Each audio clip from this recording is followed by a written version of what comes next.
Welcome to the last breakfast. Please enjoy the video. You start by launching Windows Security. This puts all protections in one place so you can act fast. Once the app opens, scan the dashboard for red flags in virus and threat protection and firewall. Make sure Windows Update is current because signatures and patches matter.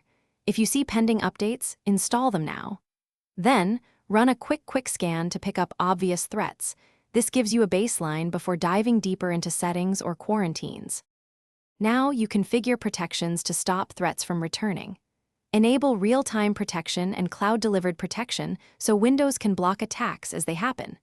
Once done, run a full scan. If something hides in startup or drivers, choose offline scan for a stronger sweep. Make sure controlled folder access is set for important folders, and then review firewall-allowed apps. Permit only what you recognize. These steps reduce reinfection risk and secure apps that need network access.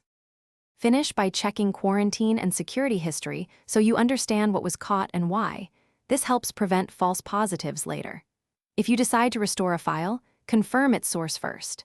Make sure notifications and automatic scans are scheduled to run. This keeps protections active without manual work.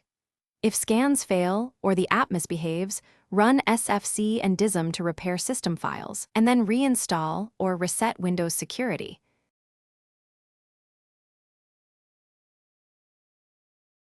Thanks for watching. If this was helpful, leave a like and consider subscribing. See you next time.